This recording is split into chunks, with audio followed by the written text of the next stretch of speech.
से धन्यवाद करेंगे डॉक्टर ईशा अग्रवाल जी का। दीदी से राइट साइड से हाई एंड एक ही लाइन पे रहेंगे जब तक अरेंजमेंट्स हो। माना आत्मा जो कॉन्शियस है वो जब प्रवेश करती है तब वो ह्यूमन बीइंग है। ह्यूमन बीइंग है, ट्रांसफॉर्म ऊर्जा न उत्पन्न होती है न नष्ट होती है, सिर्फ परिवर्तन होती है। हमारे यहाँ गीता में कहा वैर भाव रखना या निराशा, भय, चिंता, ये सब नेगेटिव स्टेट्स ऑफ माइंड है। और जब ये विचार मन में आते हैं तो हमारे मन की शक्ति कई गुना हम मन को नहीं देते, क्योंकि मन हमारा सूक्ष्म है, इसलिए मन की ओर हमारा ध्यान ही नहीं जाता है। ध्यान हमारा शरीर की ओर जरूर जाता है। शरीर के स्वास्थ्य के लिए हम कितना समय देते हैं, कैसा भोजन होना चाहिए, कितना व्यायाम करना चाहिए या कितना आराम मेरे शरीर को चाहिए, वो सब समय हम देते हैं। लेकिन अपने मन को, मेरे मन को कौन सा भोजन मुझे देना है? मन का भी तो भोजन है। तो मन का भोजन क्या है? विचार हमारे मन का भोजन है। तो कौन से विचार, क्या इनपुट हम अपने मन को दे रहे हैं? हाँ, कई बार आज हम कहते हैं मीडिया का ही जमाना है, हर एक के हाथ में मोबाइल में माना ज़्यादा समय कहाँ बिताते हैं लोग, क्या इंफॉर्मेशन, क्या इनपुट लेते हैं अपने अंदर, दिखाई नहीं देता है। और आत्मा जो है वो शरीर में एक ड्राइवर की तरह है। जैसे कार में ड्राइवर होता है और उसका स्थान निश्चित होता है, वो ड्राइविंग सीट पर बैठ करके ही गाड़ी को ड्राइव कर सकता है, और किसी और सीट पर बैठ कर ड्राइव करने की कोशिश करे तो ड्राइव नहीं कर पाएगा, क्योंकि ड्राइविंग के सारे साधन उस ड्राइविंग सीट पर हैं। ऐसे ही हमारे शरीर की ये ड्राइविंग सीट है, क्योंकि हम मस्तिष्क जो आत्मा के लिए कंट्रोल रूम है, वो मस्तिष्क यहाँ पर है। और हमारी सभी ज्ञानेंद्रियाँ, आँख, नाक, कान, मुख, ये सब हमारे मुख यहाँ पर ही है, जो मेन परसेप्शन ऑर्गन है। और आत्मा इसके द्वारा ही पूरे शरीर को यहाँ से कंट्रोल करती है। और इसीलिए जो हमारे भाव प्रकट होते हैं, क्योंकि मन, बुद्धि, संस्कार आत्मा में है, विचारों से हमारे भाव बनते हैं और वो सबसे पहले हमारे चेहरे पर आते हैं, क्योंकि चेहरा आत्मा की सबसे नज़दीक है। और इसीलिए हम कहते हैं face is the index of mind, चेहरा हमारे मन का दर्पण है। तो जो भी हम सोच रहे हैं वो हमारे चेहरे पर आ जाता है। अगर हम खुश हैं तो भी चेहरे पर दिखाई देता है, अगर हम उदास हैं तो भी चेहरे पर दिखाई देता है, अगर हम चिंता में हैं तो भी दिखाई देता है। कोई भी देखकर आपको बता देता है ना, क्यों भाई, क्यों उदास नजर आ रहे हो, क्यों खुश नजर आ रहे हो, तो पता चल जाता है कि हमारे मन में क्या चल रहा है। तो क्योंकि आत्मा का स्थान यहाँ है। आत्मा हृदय में निवास नहीं करती, क्योंकि कई बार ये भ्रम होता है कि आत्मा हृदय में रहती, क्योंकि भावों को हम हृदय से जोड़ते हैं। तो आत्मा हृदय में नहीं है। हृदय तो सिर्फ पंप करने का ऑर्गन है, ब्लड पंप करता है, ब्लड को बनाता भी नहीं है हमारा हृदय। और आज तो हृदय की सर्जरी हो जाती है, बाईपास सर्जरी होती है, या हृदय का ट्रांसप्लांट हो जाता है, एक व्यक्ति का हृदय दूसरे में भी लगा देते हैं। तो ऐसे तो नहीं है कि हृदय बदलने से फिर वो आत्मा या उसका व्यक्तित्व बदल जाता है, ऐसा नहीं होता है। तो भावों का प्रभाव हृदय पर पड़ता है, लेकिन हृदय में भाव नहीं है। इसलिए जब हम गहरे सोच में होते हैं तो हमारा हाथ यहाँ जाता है, हम कभी भी सीने पर हाथ नहीं रखते, क्योंकि हम वहाँ से नहीं सोच रहे। आत्मा का स्थान यहाँ है, मन यहाँ है, तो हम यहाँ से सोच रहे हैं। और मस्तिष्क का संबंध भी, क्योंकि आत्मा और मस्तिष्क का गहरा संबंध है, तो मस्तिष्क उसका माध्यम बनता है। इसीलिए कर्म और भाग्य की बात भी जब हम करते हैं तो भी हमारा हाथ यहाँ जाता है, क्योंकि आत्मा यहाँ पर है। इसीलिए जब हम राजयोग का अभ्यास करेंगे तो हम आत्मचिंतन करते हुए अपने मन को यहाँ मस्तक के मध्य में एकाग्र करेंगे, जहाँ हम तिलक लगाते हैं या जो हमारी बहनें बिंदी लगाती हैं। ये स्थान आत्मा का निवास स्थान है हमारे शरीर के अंदर।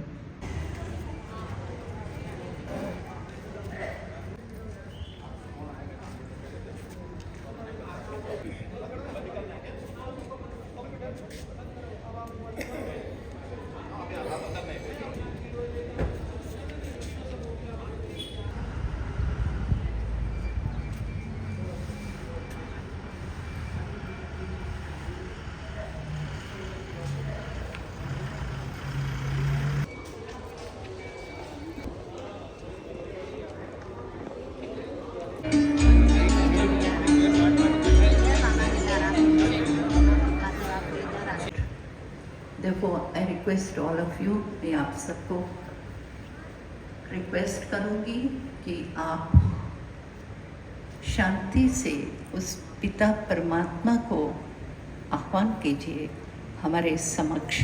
सचमुच वो हमारे समक्ष आ जाएंगे। Peacefully, let us very fondly invite him.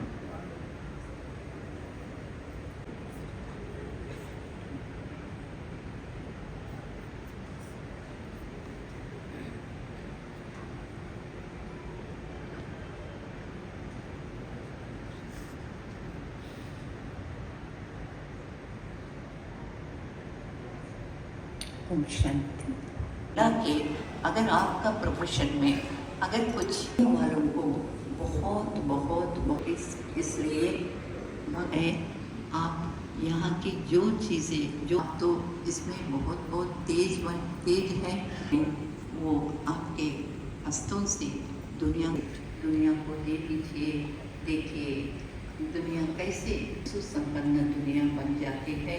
जो इच्छा है पूर्ण या ट्रू चाइल्ड कहो आप सबको ahead and keep your profession. इस भाव से भावना से आप सबको फिर से प्रणाम और इस इस भाव से भावना से आप सबको फिर से प्रणाम और इस उम्मीद कि अगर आपका प्रोफेशन में अगर कुछ वालों को बहुत बहुत इसलिए मैं आप यहाँ की जो चीज़ें जो आप तो इसमें बहुत बहुत तेज है, वो आपके हस्तों से दुनिया को दे दीजिए। देखिए दुनिया कैसे सुसंपन्न दुनिया बन जाती है। जो इच्छा है पूर्ण या ट्रू चाइल्ड कहो आप सबको। Therefore, I request all of you, मैं आप सबको रिक्वेस्ट करूंगी कि आप शांति से उस पिता परमात्मा को आह्वान कीजिए हमारे समक्ष। सचमुच वो हमारे समक्ष आ जाएंगे। Peacefully, let us very fondly invite him.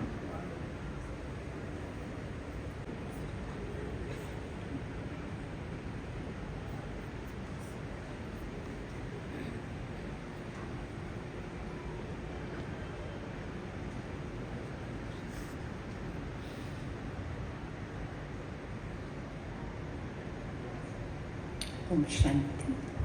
Ahead and keep your profession.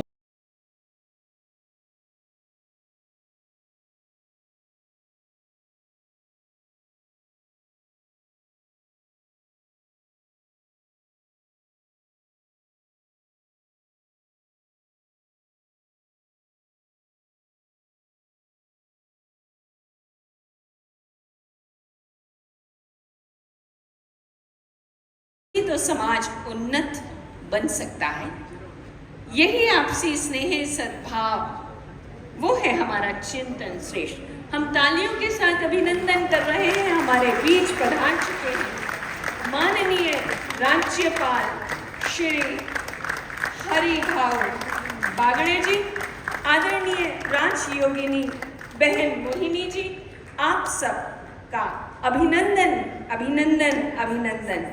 और साथ ही साथ अब हमारे स्पीकर्स, हमारे आज के वक्तागण मंच पर आएंगे। करुणा जी, अपना हमारे राजस्थान के माननीय राज्यपाल श्री हरिभाव बागड़े जी, बहन मोहिनी जी एवं हमारे वक्तागण।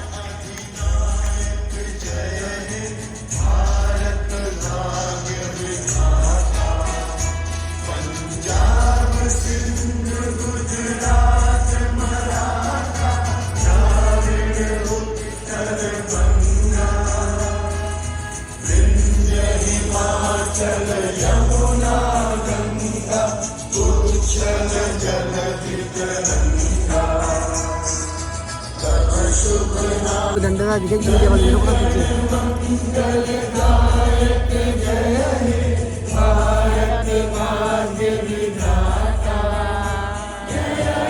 कैंडल लाइटिंग में अपना सहयोग सुशांत वही मंच पर रहेंगे। कैंडल लाइट उसके बाद स्पीकर्स नीचे रखे हुए कैंडल्स को प्रज्वलित कर पाएंगे।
द्वेष रहे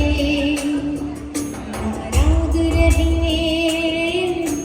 द्वेष रहे ना राग रहे, हम सबका प्यार पाले आए संसार में सम्मानित जीवन जीने समय की पुकार है, समय की पुकार, समय की पुकार है, समय की पुकार, जीवन जीने समय की पुकार है, समय की पुकार।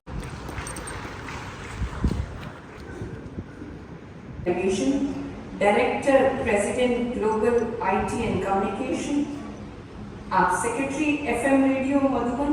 क्या कहूँ और क्या न कहूँ, लेकिन एक मन की बात जो आप परंतु अभी हम ऐसे भी चैनल्स जहां हम केवल गुड न्यूज ही होती है, प्रभाव से इस समय पर जिसको कहा जाए मीडिया, जिसको हम सोशल मीडिया कहते हैं, उसके माध्यम से एक क्रांति कह सकते हैं या अपना घर चलाना कह सकते हैं। बहुत बड़ा नुकसान नेपाल का हुआ, परंतु सत्ता परिवर्तन भी हुआ। श्रीलंका है, पाकिस्तान है, बांग्लादेश है, म्यांमार है, बहुत सारे हमारे आसपास के देश हैं जिसमें कि उथल पुथल मची हुई है। ऐसे समय में मुझे ऐसा लगता है कि जो शांति है और शांति से विश्वास जन्म लेता है और विश्वास से एकता संभव होती है, क्योंकि अगर शांति नहीं होगी तो हम कैसे देश में एकता संभव होगी। वास्तव में देखा जाए तो हमारे यहाँ पुराणों में, वेदों में, ग्रंथों में शांति की बहुत बहुत विस्तार से, हम तो पृथ्वी शांति बोलते हैं, वनस्पति शांति बोलते हैं, हम तो पशु पक्षियों में शांति है, तो हम तो शांति के दूत हैं, शांति के, यूँ कहिए कि पूरे विश्व में शांति का संदेश देने वाला देश है। और सबसे बड़ी बात, हमारे भारतीय संविधान, उसकी शुरुआत होती है हम भारत के लोग, हम में एकता है और हम में विश्वास है, भारतीय संविधान में दी गई है। परंतु संकल्प पारित करते हैं, उसमें पूरी पत्रकारिता की आचार संहिता आती है। और क्योंकि समय कम है, इसलिए मैं अपनी बात को 2 लाइन में समाप्त करना चाहूँगा। खासकर कार बंधुओं की जिम्मेदारी के लिए, सिर्फ हंगामा खड़ा करना मेरा मकसद नहीं, सिर्फ हंगामा खड़ा करना मेरा मकसद नहीं। कोशिश तो ये है, ये सूरत बदलनी चाहिए, ये सूरत बदलनी चाहिए, समाज आगे बढ़ना चाहिए, देश विश्व गुरु बनना चाहिए, समाज में एक अच्छा माहौल बने। जो ब्रह्मा कुमारी के जो प्रयास हैं, हम सबको हम पूरे विश्व में फैलाए। इन्हीं शब्दों के साथ मैं अपनी वाणी को विराम देता हूँ। ओम शांति। बहनों के लिए जर्नलिज्म उस समय कॉमन नहीं था। अच्छा लगा पब्लिक रिलेशंस और कई तरह के जानकारी मिली। एक होता है, उस लोग मीडिया के पास इसलिए नहीं जाते हैं कि हमें प्रमोशन चाहिए या प्रचार चाहिए, पर हमारी अब ये भावना रही उस समय से, मीडिया के लिए images and the voices of hope. Images, कोई ऐसी तस्वीर दिखाइए, कोई ऐसा इवेंट दिखाइए, इमेजेस, क्योंकि मनुष्य ने एक बार जो चीज़ देखी वो भूलती नहीं है, सुन ली वो कभी भूलती नहीं है। सो इमेजेस, वॉइसेस ऑफ होप। तो मैं इसलिए सुना रही हूँ कि हमारी भावना ये थी कि हम जो भी तरह के, जिस भी तरह की मीडिया के लोग हैं, उन सबको मेडिटेशन, ईश्वरीय ज्ञान, मन की शांति, वो संदेश दें। जैसे आप लोगों की जो अपनी व्यक्तिगत जीवन है, पर्सनल लाइफ है, फैमिली की लाइफ है, व्यवहारिक जीवन है, उसमें मन में शांति, सुख, आनंद भी रहे। क्योंकि कई बड़े बड़े जर्नलिस्ट, मैं कई कंट्रीज में उनसे मिली, तो एक तो व्यक्ति को मुस्कुराना भूल गया था। तो हम लोग गए, तो हम लोग, आपने देखा होगा, ब्रह्मा कुमारी बहनें भाई सब मुस्कुराते हैं। क्यों मुस्कुराते हैं? आज के समाज और संसार की हालत को देख के नहीं, परंतु आज से 90 वर्ष पहले जब परमपिता परमात्मा, जो शांति के सागर, शांति के दाता, शांति की दुनिया के रचयिता हैं, उनके द्वारा हमें ये संदेश मिला कि हर मनुष्य में शांति उनका स्वधर्म है और दिव्यता उनका गुण है। अर्थात हम सभी आदि सनातन देवी देवता कुल के हैं। तो उन्होंने हमें ये बीज डाला कि हम सभी के प्रति ये संदेश है। इसलिए हम हमेशा आगे कहते हैं ओम शांति। और अंत ब्रह्मा कुमारी मोहिनी दीदी जी, राजयोगी ब्रह्म कुमार, करुण भाई जी, बंधु, नेशनल मीडिया के कॉन्फ्रेंस के 2025 में उपस्थित विभिन्न प्रदेशों से आए सभी मीडिया बंधु, छायाचित्रकार का मैं राजस्थान की ओर से उनको बहुत बहुत बधाई देता हूँ, धन्यवाद देता हूँ। गरिमामय कार्यक्रम में आप सभी के साथ यहाँ उपस्थित होकर मुझे अत्यंत प्रसन्नता की अनुभूति आ रही है। मीडिया का बहुत महत्वपूर्ण भूमिका है। मीडिया को लोकतंत्र का चौथा स्तंभ भी बोलते हैं। मैं ये मानता हूँ कि मीडिया लोकतंत्र का इसीलिए वो लोकतंत्र की जड़ों को सींचकर उसे सदा हरा रखने का कार्य करता है। लोकतंत्र हमारे देश में बहुत सालों से हमारे भारत के लोगों के रक्त में ही लोकतंत्र है। मुझे याद है, मैं पढ़ा भी, चंद्रगुप्त का राज था, आचार्य जी वहां काम करते थे और उसी समय पाटना में वो पहले पाटलिपुत्र था, पाटलिपुत्र में नगर पंचायत थी और उनकी कास्ट कमेटियां भी बनाई थी, आरोग्य की होगी, स्वच्छता की होगी, समाज के लोगों की होगी, ऐसी बनाई थी। ये मैं पढ़ा, जो किताब है स्टोरी ऑफ इंडिया उसके हिंदी आवृत्ति में पढ़ा।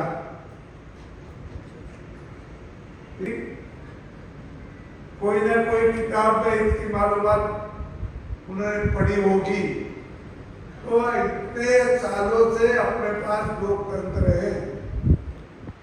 पहले कुछ साल 1200 साल लोकतंत्र नहीं था, लेकिन अभी जो लोकतंत्र है, लोकतंत्र से लोग चुनकर आते हैं और जो चुनकर आते हैं उसका प्रचार प्रसार देखा तो हमें लगता है कि जाति के आधार पर नहीं, तो विचार और देश हित के आधार पर चुनाव लड़े और इसी से लोकतंत्र अधिक मजबूत होगा।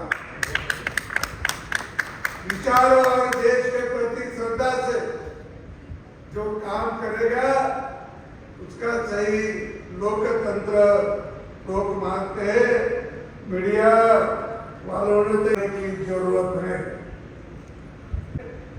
लगता है कि अभी मैं बात कर रहा था कि हमारे प्रजापिता ब्रह्म कुमारी ईश्वरीय विश्वविद्यालय की एक आध्यात्मिक विश्वविद्यालय है, राजयोग केंद्र की स्थापना करना, राजयोग शिक्षा और आत्मिक चेतना से ज्ञान का प्रचार प्रसार करना, प्राचीन भारतीय संस्कृति ज्ञान और योग का प्रचार, ज्ञान प्रदत्त करने से चरित्र समाज मानव जीवन को बेहतर बनाने का जोर देने के साथ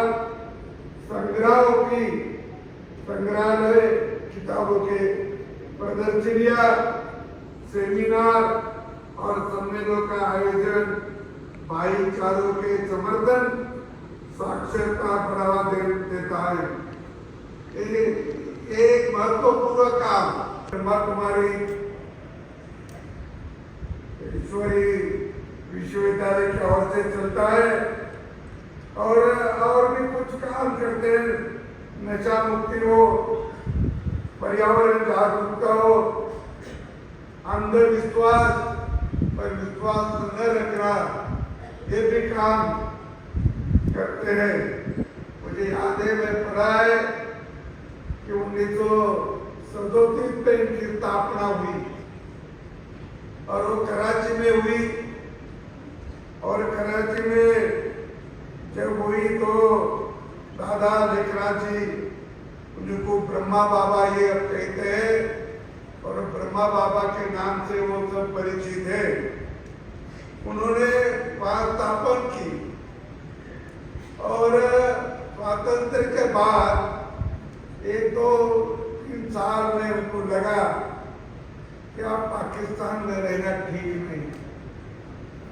तो इधर वो पहले भी आते थे, उनका जो हीरे का व्यापार था और इसीलिए इनके यहाँ उदयपुर के महाराजा के तरफ भी आते थे, पहले भी आते थे, इसीलिए सब परिसर जो है ये उनको मालूम था।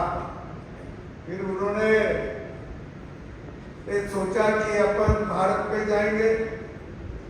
भारत में कहा जाएंगे तो उनको लगा कि ये तो गुजरात से नजदीक है और उन्हें के सभी जो ब्रह्म कुमारी थी वो सब की सब यहाँ आई। उन्हीं का जो आई थी उधर से वो कोई नहीं रही। हमारी मोहिनी देवी भी यहाँ की है और यहाँ का उन्होंने काम किया। और ऐसे ब्रह्म कुमारी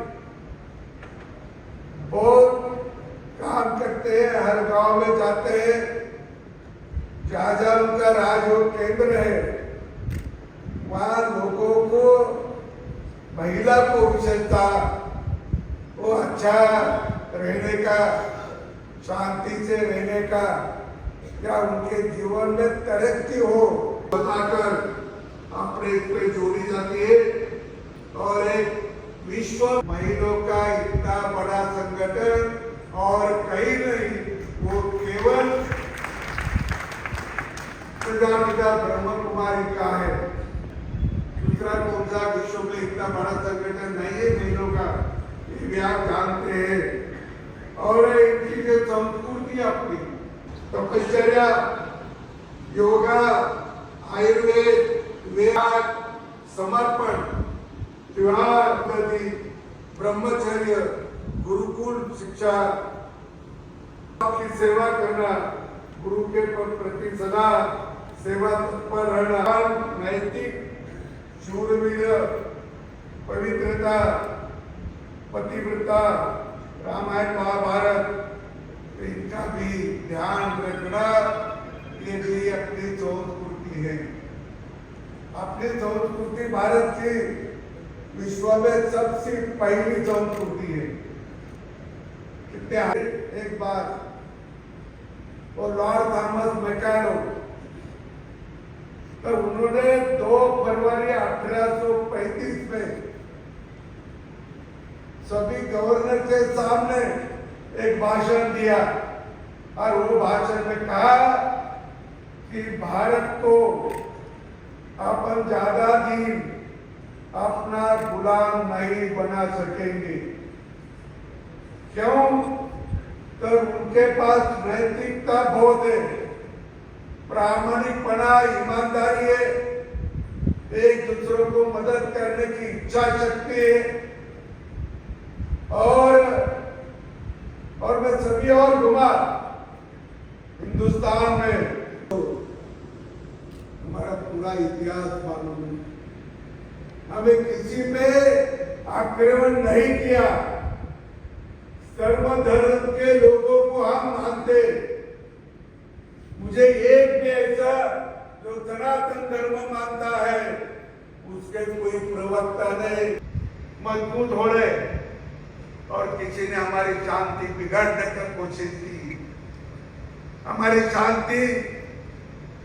शांति बिगाड़ने का और हमारी शांति का भंग करने की जिन्हें कोशिश किया तो उसको भी छोड़ना नहीं। ये बात हमें ध्यान रखना होगा, बात भी हमें ध्यान रखना होगा। हम नहीं करेंगे किसी के शांति भंग, हम किसी के पास नहीं जाएंगे, हम किसी को बुरा नहीं कहेंगे, लेकिन हमें कोई बुरा बोला तो हम क्यों सहन करना। इतने साल सहन करते हुए आए करके इनका विच्छेद हुआ। प्राचीन भारत बहुत बड़ा देश था। पंडित जी ने और एक बात लिखी उनके किताब में, वो मैक्स मुलर नाम का एक जर्मन का इतिहासकार था, मैक्स मुलर, और बहुत बड़ा इतिहासकार था, कवि था, लेखक था, सब था। उसी का एक भाषण पंडित जवाहरलाल नेहरू ने उनके किताब में लिखा है, और वो है कि हमें आश्चर्य होता है प्रचार का साहित्य होता है, उसको प्रिंट मीडिया और प्रसारण मीडिया, इलेक्ट्रिक मीडिया जो होता है वो टेलीविजन होता है, रेडियो होता है, फिल्में होती है, और इसमें हमारे डिजिटल न्यूज मीडिया भी है, इंटरनेट है, वेबसाइट है, सोशल मीडिया है, फेसबुक है, ट्विटर है, इंस्टाग्राम है, स्ट्रीमिंग है, सेवाएं है, और अभी स्पेशल मीडिया की बात कहने की वो तो बहुत चल रहा है।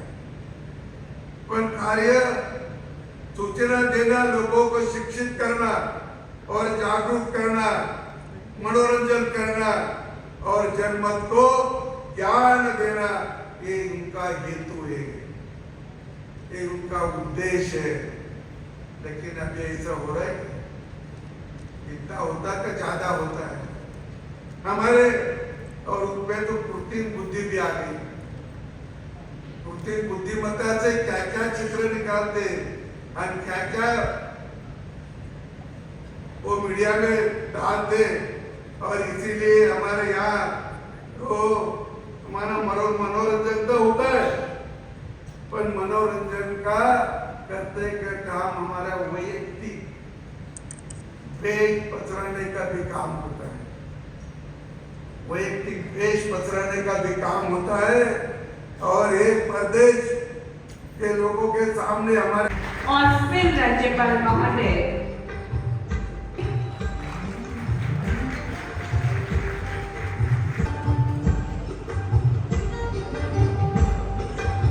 और को शाल बना के सम्मानित कर रहे हैं, और शिव बाबा परम पिता परमात्मा शिव के स्मृति के लिए आदरणीय दीदी जी सम्मानित कर रही है।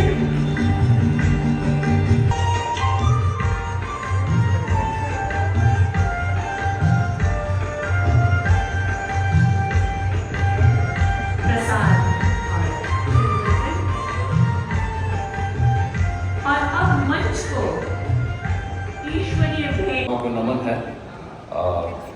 आज हम सभी जिस छाया में यहाँ बैठे हैं, एक आध्यात्मिक संगठन है जो पूरे विश्व में शांति का पाठ पढ़ा रहा है। इनका मूल ध्येय शांति है जीवन में, और ऐसा संगठन यदि इतने सारे पत्रकारों को और जनसंपर्क कर्मियों को एक नए के दामन है, ये ही तो सनातन है।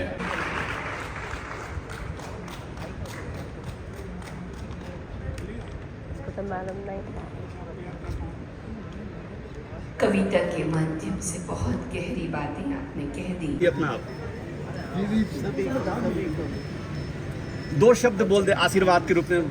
सभी को खुश रहो, आबाद रहो, सदा एक ही याद देना। नेपाल में शांति आने के लिए भी ओम शांति।